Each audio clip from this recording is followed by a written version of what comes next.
Hey y'all, sorry that I'm late. I'm very sorry to be late. Hey y'all, hey. My air conditioner is very loud.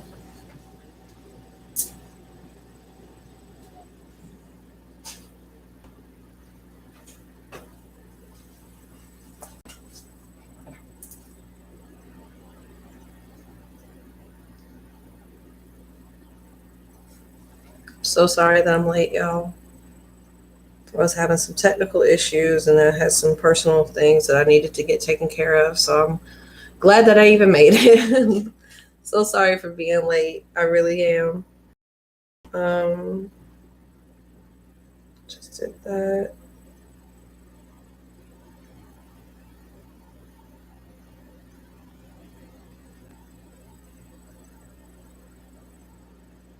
Welcome in, y'all.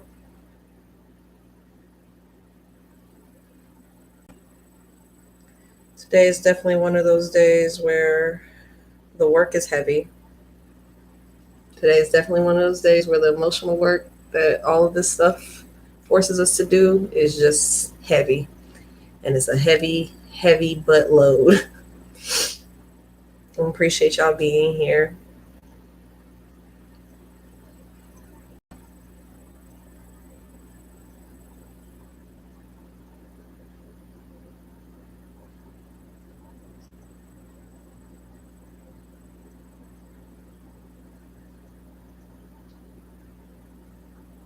Welcome in, welcome in. I'm getting Instagram set up.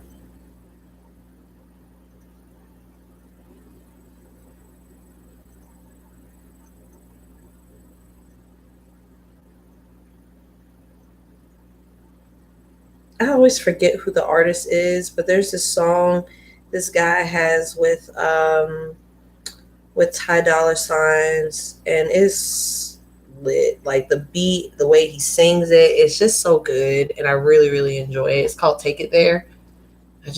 I thoroughly enjoy that song. It's so good. It's so good. Okay. Oh, that's an option. I can just lower my chair. There we go. There we go. Don't know if that light behind me is too much. I think it should be fine. All right. Let's go live on Instagram.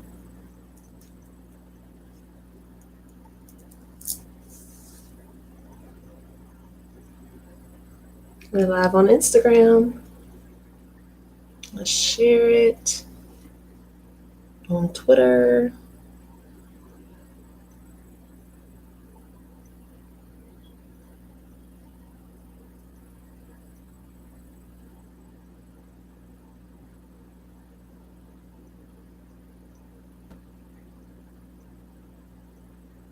Welcome in, welcome in. Welcome in. Welcome in. Welcome in.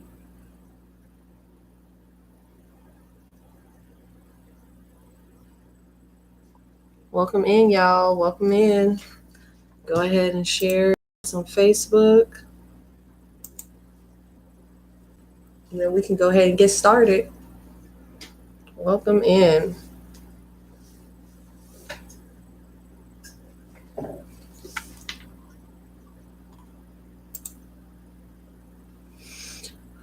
Whew. I had an old candle that's on my candle warmer and it ran out of its smell, but the wax is still there. So found these lavender wax melts and I have those in there right now. And wow, those are very relaxing.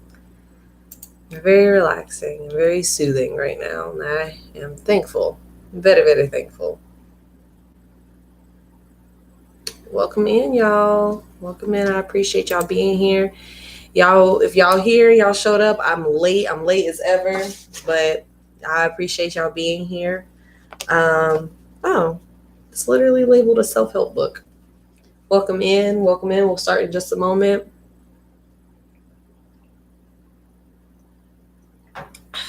Now that I'm catching up on my hydration, I'm super hungry now, so I will definitely be cooking dinner tonight. All right, y'all. Welcome to Reading with Miss Taylor Said. My name is Taylor. I'm also known as Miss Taylor Said, and I started this show on November 30th in an effort to accomplish some goals of mine. One of those goals being that I want to actually finish the books that I own. I have a lot of books. This is a nice chunk of my books, and this one and the ones we've read, but I also have more books, and I actually would like to finish the books that I've started or just accumulated over the years and actually finish them. So that is one reason why I started the show. The second reason why I started the show is because I want to get more comfortable with reading aloud in front of an audience. The things I want to do with my life are going to include me reading speeches, teleprompters, cue cards, scripts, all kinds of things, reading a lot of things in order to convey something, communicate something. And I want to be able to get comfortable with reading aloud in front of an audience and doing it the right way and making it actually sound right. So that's another reason why I started this show. And the final reason why I started Reading what Miss Taylor Said is because I want to get more comfortable with public speaking. I want to get back into it. I've done it since I was a teenager, and I stopped for a while during my adulthood, and I want to get back into it because I miss public speaking. I miss engaging with audiences. I miss it. So 2020 afforded me the opportunity to be able to do it on a virtual platform, and I'm so very thankful. And I'm thankful for you guys for being here and for showing up. The book that we're currently reading is Adult Children of Emotionally Immature Parents. We're reading Adult Children of Emotionally Immature Parents. We started this book last week. We're not that far into it. We're actually finishing chapter 1 today and going into chapter 2. Last week, the video got cut off right as I was on the last page of chapter 1 on the 50th episode. This is the 51st episode. We're on the second half of this journey, y'all. And we're going into this is the 51st episode. So we're going to finish chapter 1 and then we're going to get into chapter 2, okay? So we stopped at Frida's story. So the lead into this says, here's another example of a father who expected his daughter to function in an approving, almost parental role in spite of his past abuse of her. Well, Frida's story. Frida, a woman in her late 30s, had grown up in a household dominated by fear. Her father, Martin, tended to express his emotional immaturity through physical aggression. Although he was an upstanding citizen in work, they usually are, and in public life, at home he slapped his children and beat them with a belt to the point of leaving marks, which is abuse. Beating your children with a belt, a switch, any item, beating your children at all is abuse. Sorry if that makes you uncomfortable. I'm not sorry though. Okay. Hitting your children is abuse. Okay. Yeah. Although he was an upstanding citizen at work and in public life, at home he slapped his children and beat them with a belt to the point of leaving marks. When Frida finally stood up to him as a teenager, he stopped beating her, but he kept it up with his younger sister. He was also verbally demeaning of Frida's mother. Martin was an unpredictable man, sometimes impatient and angry, sometimes generous, happy, and loving, depending on how his day was going. But in general, rather than being a parent to his children, Martin expected them to soothe his feelings, make him the center of attention, and exhibit self-control. In a classic case of role reversal, he demanded their unconditional approval while he indulged his own moods like a child. Frida was especially the target of this role reversal, with Martin clearly expecting her to show an example of almost maternal love and admiration for him. For example, after Frida had moved out to her own townhouse, Martin decided she needed a porch swing, and not just any swing, but one he made himself with heavy lumber. Without asking, he had it delivered to her small deck where it took up most of the space she had to enjoy sitting outside. It was huge and impossible to move around, which struck Frida as the perfect analogy for how Martin took up all the space in the family. He was as proud of himself as a kid who had just presented his mother with an art project. Fortunately, after understanding her father's immaturity and the dynamics involved in their role reversal, finally Frida felt free to have the swing removed, restoring her deck the way she liked it. The next section, the final section before no. Are we already in chapter 2? No, we're not. Oh.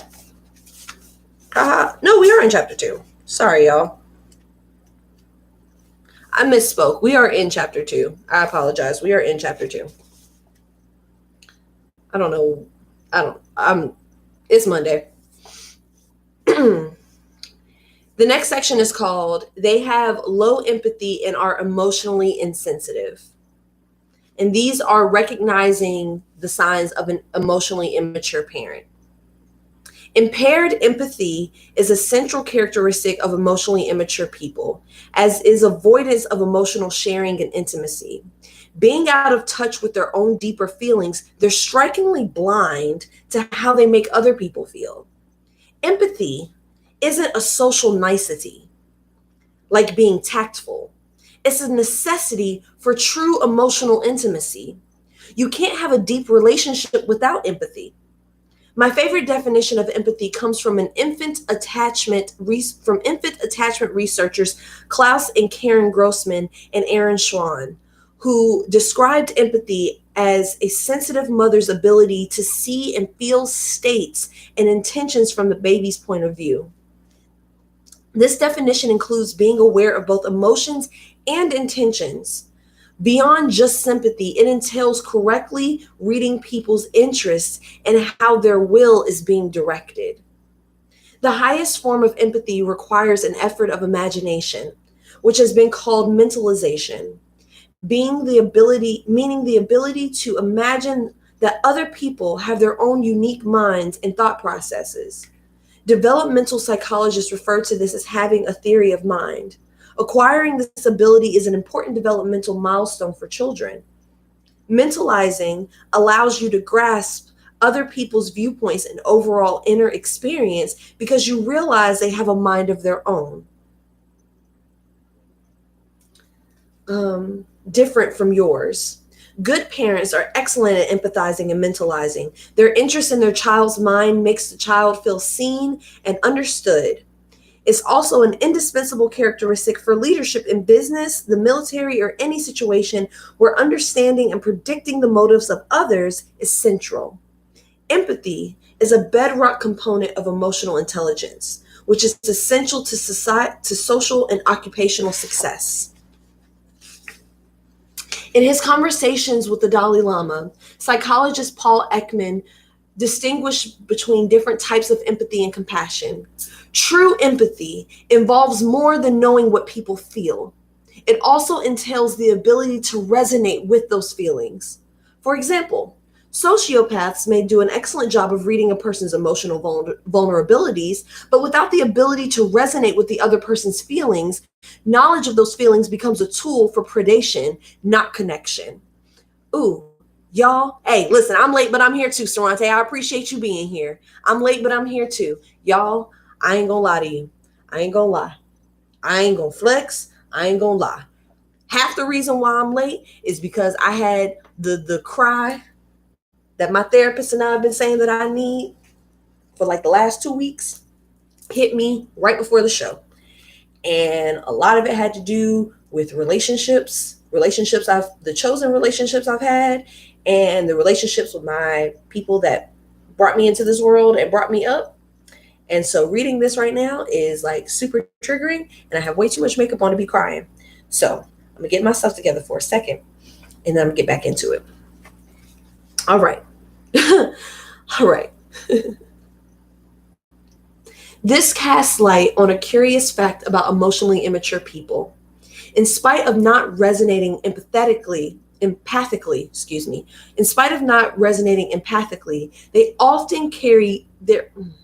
they are often canny when it comes to reading other people's intentions and feelings. However, they don't use their understanding of people to foster emotional intimacy. Instead, their empathy operates at an instinctual or superficially Instead, their empathy operates at an instinctual or superficially sentimental level. You may feel sized up, but not felt for. Lack of resonant empathy suggests a lack of self-development. For parents to accurately imagine what their children are feeling, they need to have enough self-development to be aware of their own emotions. If they haven't developed their own emotional self-awareness, they can't resonate with how others, including their own children, might feel inside. So the next section is called, Why Are There So Many Emotionally Immature Parents? If you're just now joining us, we're reading The Adult Children of Emotionally Immature Parents. We're reading Adult Children of Emotionally Immature Parents if you're just now joining us. Why are there so many emotionally immature parents? Many of my clients have shared stories that reflect the emotional immaturity of their parents. For me, this begs the question of what could have caused so much emotional underdevelopment in so many parents. Based on my observations and clinical experience, it seems likely that the parents of many of my clients were emotionally shut down as children. As my clients and I have explored their family histories, they've often recalled evidence of great unhappiness and tension in their parents' early lives. Substance abuse, abandonment, loss, abuse, or traumatic immigration experiences hover in the family background, suggesting an atmosphere of loss, pain, and disconnection. Many people have told me that although they felt discounted or abused, it was nothing compared to their stories their parents told about their childhood misery. Often, the relationship between a client's mother and maternal grandmother was conflictual and unsatisfying, even though that grandmother might have been a nurturing figure for the client. Me. It seems that many of my clients' parents never had a supportive or emotionally intimate connection with their own parents. So they developed tough defenses to survive their own emotional loneliness early in life. It's also important to remember that old school parenting, the upbringing my clients' parents experienced, was very much about children being seen and not heard. Physical punishment was not only acceptable, it was condoned, even in schools, as the way to make children responsible. For many parents, spare the rod and spoil the child was considered conventional wisdom. They weren't concerned about children's feelings. They saw parenting as being about teaching children how to behave. It wasn't until 1946 that Dr. Benjamin Spock, in the original version of his megaseller, The Common Sense Book of Baby and Child Care, widely popularized the idea that children's feelings and individuality were important factors to consider in addition to physical care and discipline. In the generations before this shift, parenting tended to focus on obedience as the gold standard of children's development, rather than thinking about supporting children's emotional security and individuality. In the following stories, you can see the passed down effects of this old school parenting on my clients. And I would like to note that while that book was written in 1946, I'm sure that helped with white parents. And I'm just going to keep it I'm going to keep it 100,000. All right. I'm sure that helped with white parents transition into giving their kids the emotional support that they needed, through the 50s, 60s, and 70s or whatever. But please understand that same opportunity was not necessarily afforded to Black parents in the 40s, 50s, and 60s to be able to be emotionally present or provide emotional support for their children because of racism, Jim Crow, discrimination. So a lot of the stuff we hear in this book, more than likely, a lot of this stuff was done for white people who were able to have another head start on their emotional development because they didn't have to deal with Jim Crow. They didn't have to deal with segregation. They didn't have to deal with busing and redlining and being spat on in the streets and discriminate. They didn't have to deal with that. So they got to get a head start, as usual. I'm not mad. I'm a little mad They got to get a head start, as usual, on developing things sooner than Black folks did. So, just keep that in mind while we're reading this, as usual. Okay? Ellie's story. Whoo, y'all. Huh? I'm in a spot today. I'm in a place. I know y'all can feel it. I know y'all can feel my energy coming through this damn screen. I'm in a place today. Whew.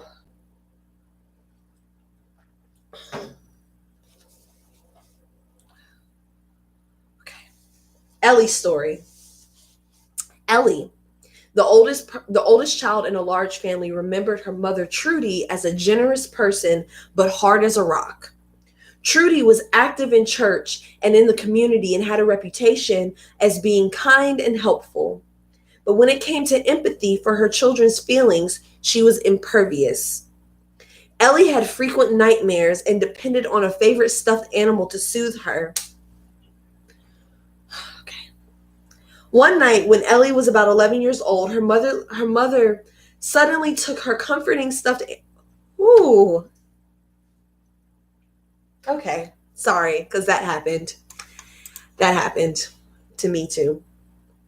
Not abruptly like that where my mom just took it, but one night when Ellie was about 11 years old, her mother suddenly took her comforting stuffed animal and said, "I'm giving this away. You're too old for this." When Ellie begged her mother not to, Trudy told her she was being ridiculous. Although Trudy took care of Ellie physically, she had no feeling for Ellie's emotional attachment to the precious toy. Ellie was also deeply attached to a cat who had been in the family since she was a toddler. One day when Ellie came home from school, Trudy announced that she had given the cat away because it had messed in the house. Ellie was devastated, but as Trudy told Ellie years later, "We didn't give a damn about your feelings. We just kept a roof over your heads."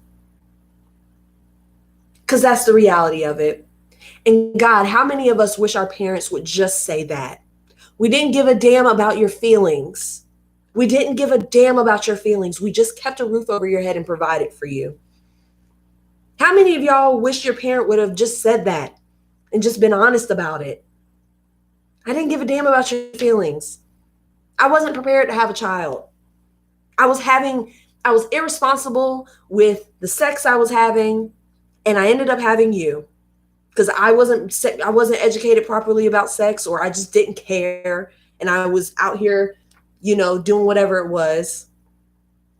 Or I got married young and had kids immediately. I didn't care about your feelings. Didn't give a damn about your feelings. I just wanted to provide for you so that I could be a good parent.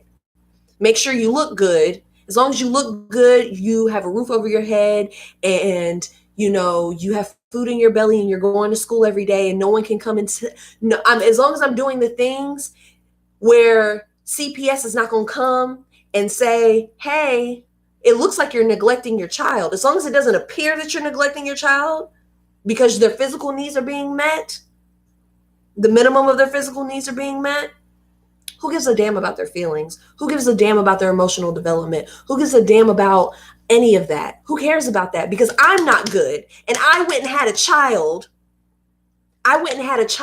Before I knew I was good. Because of whatever reason.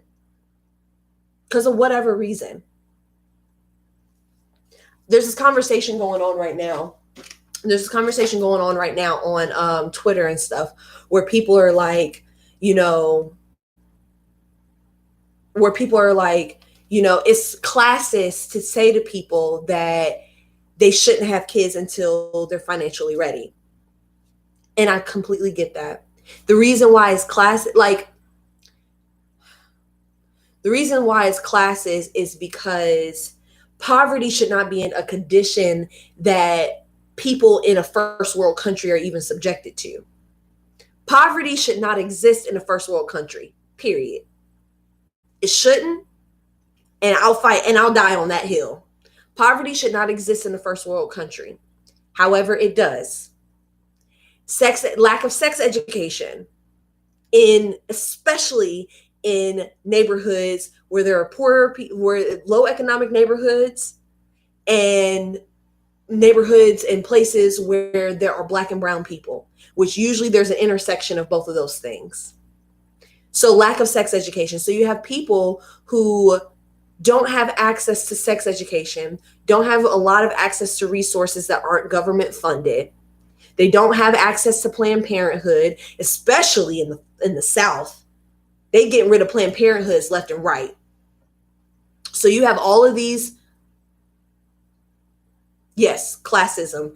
I don't know if you ever remember, like in school, where they would talk about in India how they had the caste system, but classism, I mean, it all comes from capitalism, but so it's classist to be like, oh, you poor people shouldn't be having kids, da da da da da. It is irresponsible for people it is irresponsible. On the surface, if you're not considering the factors, the circumstances of people's lives, it is irresponsible to have children that you are not prepared to provide for. It is. It is irresponsible to have children when you are not even able to provide for yourself. It's irresponsible. There are lots of circumstances that lead to that, but it is irresponsible to do that. It's irresponsible to bring people into this world when you're not prepared to have them in any capacity. It just is. Because your children who are not being raised by someone who is mentally prepared to have them, so that whatever emotional development that they might have been working on, if they're even working on it, has to stop at that point, because you got a child that you got to worry about now. So if they were even at that point working on anything as far as self-development, that has to stop, because I got to worry about this baby. Now everything in your mind is about providing for that child, making sure the child doesn't die. And then because of the fact that it's so hard to make sure the child that you weren't prepared for doesn't die, you don't even think, you're just so happy that you were able to keep them alive. And so now the child that you weren't prepared for, because you were hooking up with whoever it was. And it's another thing. It's another thing if you were born within a marriage. There's a certain level of preparation for that. But I'm talking about those of us who were born out of wedlock, and then marriage happened because of our existence, or those of us who were oopsie babies. Those of us who were oopsie babies, like, you don't understand the ramifications of what was done. And then later on, when emotionally immature parents who were unprepared to have children have to deal with the adult child that's all fucked up because they were raised by someone who only cared about providing. Now, you gotta sit there and sit in the fact that you made a lot of mistakes from the time that you had your one night of fun, that you made a very permanent decision based on a temporary feeling of desire, or multiple temporary feelings of desire, and then one of those temporary feelings ended up just causing all of this. I'm working through this in therapy, but it's especially when people have a lot of kids. Especially when people have a lot of kids. I have a hot take, and I'm gonna say it. Hot take. Unless you're in a poly relationship where there's more than 2 spouses, you probably shouldn't have more than 3 kids. Because guess what?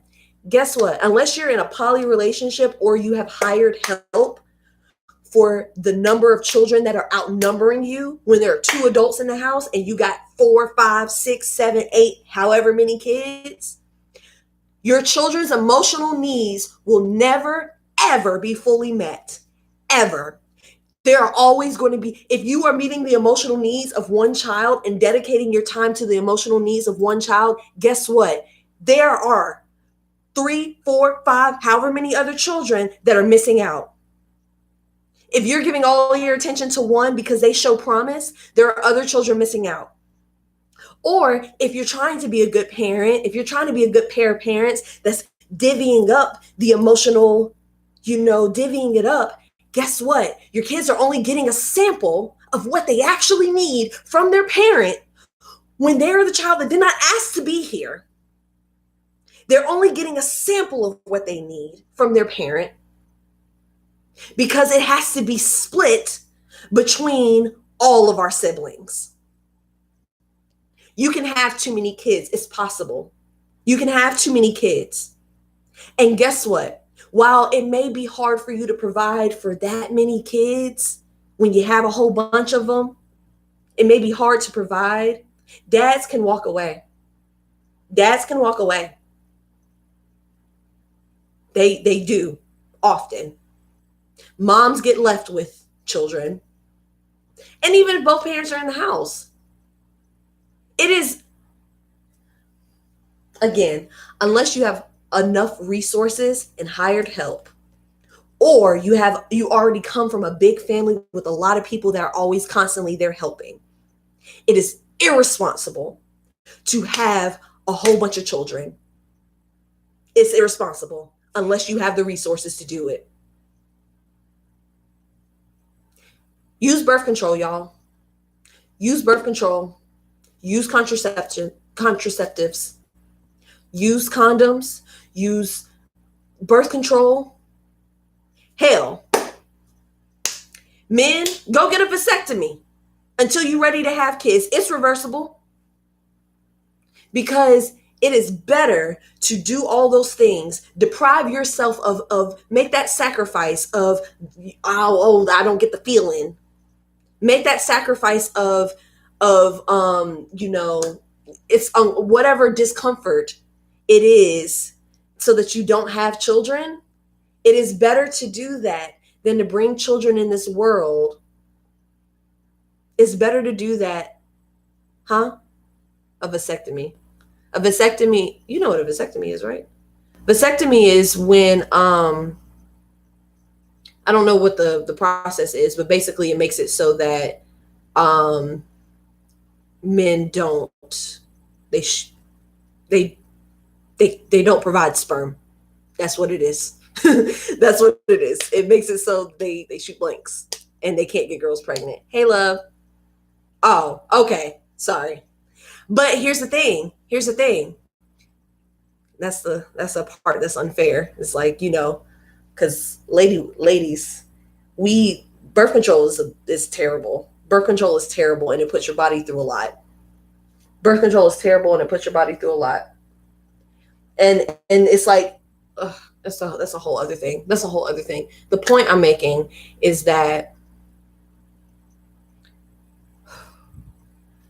bringing children into the world with no intention of making sure that their emotional needs are met in addition to their physical needs is wrong. Period. Full stop. It's wrong. It is unfair to that child. You are depriving them of an opportunity and you're stunting their development because all the things that you're depriving them of because you don't have the capacity for it, because you didn't do the work as a parent, all the things that you're depriving them of when you don't meet their emotional needs and whatever, when you don't meet their emotional needs, all the things that you're depriving them of, they have to find it. They're going to grow up looking for it, having to find it. And then because of the emotional loneliness, because they know that their parent is someone they cannot rely on to meet their emotional needs, they end up finding it in relationships, in bad friendships, in drugs, in alcohol, in attention, in sex. They go out and find it in other ways. I am a living, walking proof of that. They go find it in other ways. And they don't know how to go and find things that are healthy because their emotional needs weren't met. So they don't even know what healthy looks like. And they spend their lives having to cope with the fact that I don't know what to do. There are people out here whose parents did the thing and I don't know what to do. I'm lost. I'm spending my adulthood lost, trying to just figure out why I can't cry, trying to just figure out why I keep picking bad people, trying to figure out why I keep running into these same situations over and over and over again, trying to figure out why I can't even do basic things like take care of myself and provide my own physical needs. Why? Because being taught the physical parts, how to meet your physical needs, is connected with how you connect with your children emotionally. It is. If you connect with your children emotionally, then you can tune in, you can get attuned to them like you're supposed to because you brought them into the world. You can get attuned to them, and you can figure out where it is that they need help, where it is that they're lacking, so that you can fill that need for them. Your parents are supposed to be your safety. Your parents are supposed to be your safety. They're supposed to be your safe haven. It is ludicrous that, especially in the Black community, this idea that you have kids until they're 18, and then when they're 18, you ain't my problem no more. What? Bitch, I ain't asked to be here. I didn't ask to be here. None of us asked to be here. And so now when I'm 18, you gave me 18 years of this and then just send you on your way and you gone now? No, that's not fair. That's not fair. That's not right. Because it's just not right. It's not right. Okay, y'all, I'm in a bag today. I'm in a bag, and the bag is full of my feelings. Okay? The bag is full of my feelings, and according to my therapist, these are the things that I need to express. So here I am, expressing it, and it's relevant because it's in the book.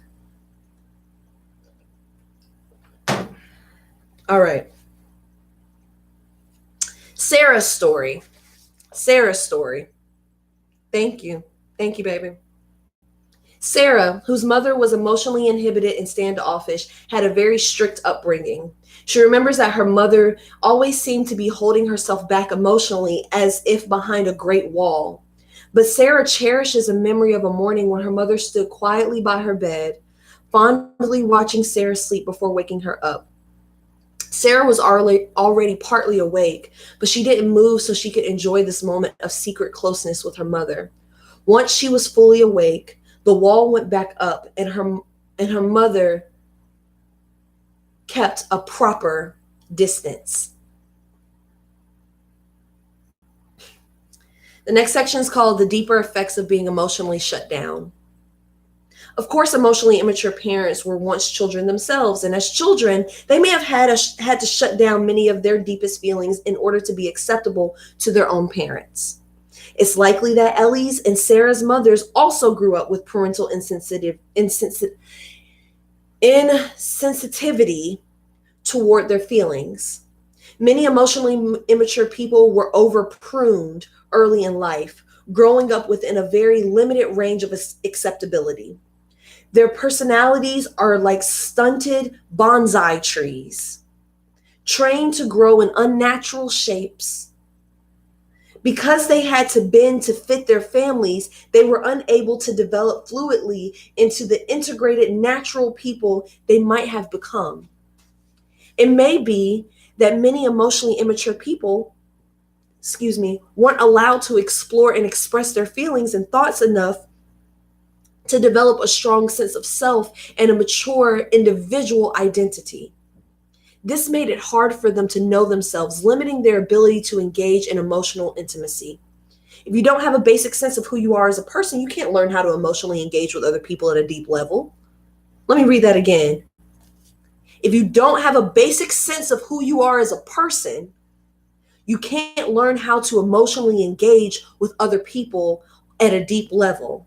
This is why, y'all, since the beginning of this show, I have said to y'all, my mission with Miss Taylor Said, with my brand, with this, all of this, with what I'm doing, I want to help people be themselves and have a basic understanding of who they are as a person. I want you to be who you are the youest you that you can possibly be. That's what I want. Because that's what you deserve. You deserve to be yourself. And damn the person that stunted that. Damn them for trying to make you something that you weren't. Damn them for telling you to stop crying. Damn them for telling you to go to your room because I don't want to hear all that. Damn the people that picked on you or told you to stop singing or stop dancing because you were getting on their nerves. Damn them. Because they couldn't see how beautiful you were. They couldn't see the beauty of who you are. They couldn't be that fly. They they deprive themselves of the perspective of the fly on the wall when you're alone in your room, in your mirror, or wherever you are, where you get to just be you. For me, I'm learning that, because we talk about inner child, a lot of this stuff, a lot of all of this goes back to connecting with our inner child. And, there was a point, I feel like everyone's inner child had a point where they stopped growing up. If you have that inner child stuff going on, there was a point where they stopped growing up and they realized, okay, this is where I pick up the load. For some people is when they were little. For me, I have different steps of it, but my brain, where my mind goes, where my brain lives, where my eyes, when I see the world, when I dream and stuff like that, I'm 16. I'm 16 years old. I'm in high school. I'm in marching band. I'm in my room. When I go home from school and I don't have no friends that I can call because the people at school think I'm annoying because I'm too happy and bubbly, or I don't even really want to develop relationships because being at home is heavy by itself emotionally. So I don't even want to nurture relationships. My parents used to say I was a bad friend because I didn't call my friends and stuff, but I was carrying the emotional load at home. I was doing a lot of emotional labor for my parents and my siblings. So no, I don't have mental space for friendship. So what I had mental space for was, because I had two doors. One door went to the kitchen, one door went to the hallway. Closing my doors, taking my purple boom box, putting on Beyonce and looping the album over and over and over again, standing in front of the mirror, singing and dancing, talking to myself, trying on putting ridiculous outfits together that don't make any sense because they're fun, and just playing dress up and playing pretend in my room. That's where I stopped. That's why when you see the content I put up, if the content is just random things that I enjoy doing, it's because 16-year-old Taylor needs me to be on Instagram right now dancing. 16-year-old Taylor needs me to be out here singing badly. I think my voice is it was okay enough to be in choir in high school. 16-year-old Taylor needs me to be running my mouth like this. 16-year-old Taylor needs me to do things out in the open because they're valuable, and they were always valuable. But I couldn't be myself unless I was behind those closed doors of my bedroom. Because as soon as I left those doors, it was criticism. It was the things you're doing are annoying, Taylor. Or not even criticism, but you got to do this, you got to do that. Your mother's sick. We got these babies. You got to cook dinner tonight. Do your homework, practice your violin, cook dinner, and then go to bed. Do your chores and go to bed. Maybe watch a little TV, go to bed. I'm not saying this to blast my parents. They did the best they can, and I can recognize that. They did the best they can with the consequences of their actions. They did the best they could, trying to make up for the circumstance that they created. They did the best they could. However, I'm all fucked up. And I'm pretty sure that the people that I share parents with can say the same thing. Y'all, again, I'm in a place today, and I know I'm real aggressive and stuff right now, and I'm getting this stuff out, and I hope that it matters. I hope that somebody else needed to hear this. I know that my story is somebody else's story. My story is a version of somebody else's story. I know that there are people in my family that if they see this stuff, that I talk about, they're going to be mad. They're going to be mad. But at the end of the day, I am the one that has to live with me. I am the one that has to pick up the pieces. I'm the one that has to make sure that I do this healing before I make the choice to bring a child into this world so they don't have to read emotionally immature parent books. I have to do that. And I appreciate y'all for tuning in, because the people that are here, the people that watch the playback, the people that show up, I'm not saying I ain't for everybody. This ain't going to be for everybody. But I know that if you're here and you keep coming back, you want that kind of change too. You want that kind of development too. You want better for your future as well. And so I'm thankful for y'all being here. I'm thankful for y'all coming back. I'm thankful that y'all show up even when I'm late as hell and almost a damn hour late. I appreciate y'all. I'm going to keep reading. Okay. So it says many emotionally immature people were over pruned early in life, growing up with very limited range of acceptability. Their personalities are like stunted bonsai trees trained to grow in unnatural shapes. Because they had to bend to fit their families, they were unable to develop fluidly into integrated natural people they might have become.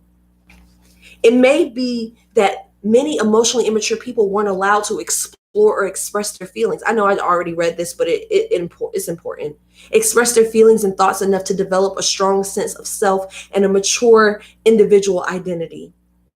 This made it hard for them to know themselves, limiting their ability to engage in emotional intimacy. If you don't have a basic sense of who you are as a person, you can't learn how to emotionally engage with other people at a deep level. This arrested self-development gives rise to additional deeper personality weaknesses that are common among emotionally immature people, as outlined in this chapter. The next section is called, They Are Often Inconsistent and Contradictory. Instead of having a well-integrated sense,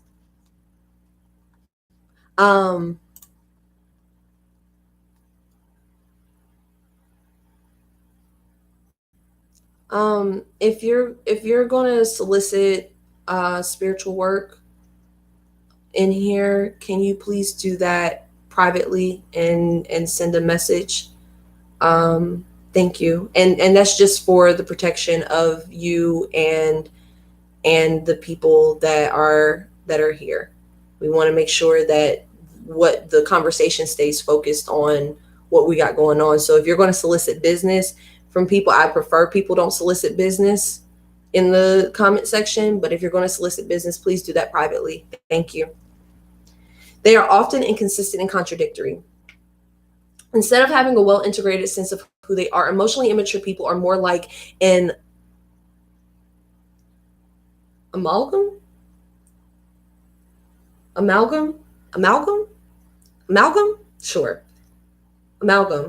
of various borrowed parts, many of which don't go together well. Because they had to shut down important parts of themselves out of fear of their parents' reactions, their personalities formed in isolated clumps, like pieces of a puzzle that don't fit. Oh, okay, that's what I thought so too. Like pieces of a puzzle that don't fit together. This explains their inconsistent reactions, which make them so difficult to understand. Because they probably weren't allowed to express and integrate their emotional experiences in childhood, these people grow up to be emotionally inconsistent adults. Their personalities are weakly structured, and they often express contradictory emotions and behaviors. They step in and out of emotional states, never noticing their inconsistency. When they become parents, these traits create emotional bafflement in their children. One woman described her mother's behavior as chaotic, flip-flopping in ways that made no sense. This inconsistency means that as parents, emotionally immature people may be either loving or detached, depending on their mood. Their children feel fleeting moments of connection with them, but don't know when or what. Their children feel fleeting moments of connection with them, but don't know when or under what conditions their parents might be emotionally available again. This sets up what behavioral psychologists call an intermittent reward situation, meaning that getting a reward for your efforts is possible, but completely unpredictable. This creates a tenacious resolve to keep trying to get that reward, because once in a while, these efforts do pay off. In this way, parental inconsistency can be the quality that binds children more closely to their parent as they keep hoping to get that infrequent and elusive positive response. Growing up with an inconsistent parent is likely to undermine a child's sense of security, keeping the child on edge.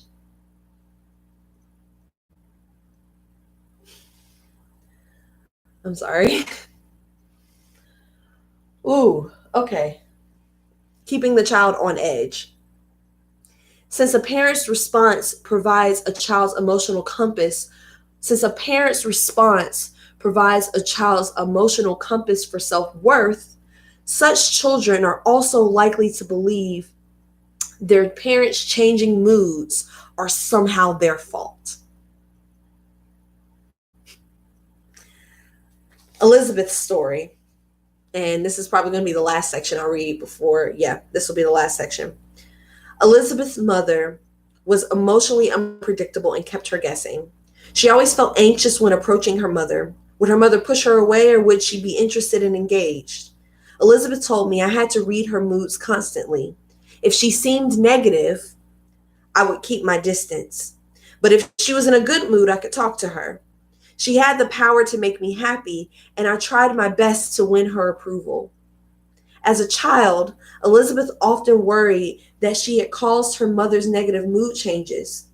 Feeling responsible, because that's what happens, Elizabeth came to the conclusion, I must be flawed. Elizabeth wasn't a flawed child, but the only way she could make sense of her mother's moods was to think that they resulted from something she did, or worse, something she was. All right, I'm going to stop right there for today. I know that we didn't hit the whole hour. That whole thing about, the inconsistency causing children to always be on edge. That's actually, I'm getting teary-eyed and misty, because like that right there is something I'm dealing with now. 29 years old. I have accepted emotional inconsistency in people, partners and friendships and stuff like that. I've accepted emotional inconsistency in people because I had it as a child. I have what I've never heard it technically called this by anybody else, but I call it window watching anxiety, because my dad didn't live with me. So, if he came to get me, it was on the weekend, but there were times where he was inconsistent. There were even times where he said he would come and he didn't. And so I'm spending the whole day and night sitting by the window watching on edge, waiting for him to come. And then easily impressed and easily excited when he actually does show up, because maybe I'm good enough this time. Maybe I matter enough. Maybe he loves me enough this time. Maybe he loves us, my brother and I, enough to actually take us with him this time. Y'all, my parents ain't gonna like this. My parents ain't gonna like this book. Y'all parents may not like that I'm reading this book to you. But you know what? We deserve to be free from this. We deserve to be free from this emotional bondage. that keeps us growing like bonsai trees, unnatural and stunted. No, we deserve emotionally to be big, beautiful oak trees that live, that we deserve emotionally to grow into big, beautiful oak trees that even after our bodies are gone, the impact that we have on the people that we were loving because of our emotional maturity can continue to make rings that last forever. And that's why we're doing this. Is it going to make my parents uncomfortable? Hell yeah. Are they going to feel called out and attacked? Fuck yes. And I'm not even going to say excuse the cussing because I cuss. Are they going to be uncomfortable? Yes, they are. Are you going to be uncomfortable? Yes, you are. Am I going to be uncomfortable? Yes, I am. But this discomfort is going to set us up to be better for the rest of our lives. And we're going to do it. We're going to do it, y'all. I believe in you. I believe in myself. I even believe in the capacity of our parents, if they actually admitted to it, to get better and do better. This was a rough ass Monday. This was a rough ass episode. It was not for the weak. Okay? It was not. No funny shit today. No laughing and kikis and all that stuff. Not a lot of smiles. I don't apologize for that because I'm going to keep it real. I'm going to be real. Because if we really going to heal, we're going to have to be real. And I want us to heal. I want you to be the youest you could possibly be. All right? I hope that y'all have a great day or a great night. I hope that y'all are able to get some rest tonight, eat some good food, drink some water. I hope that y'all have a lovely day tomorrow, and I'll see you tomorrow around 6, okay? Y'all have a good night. Bye.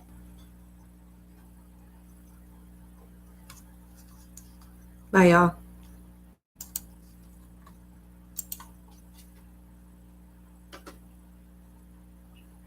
Bye, YouTube.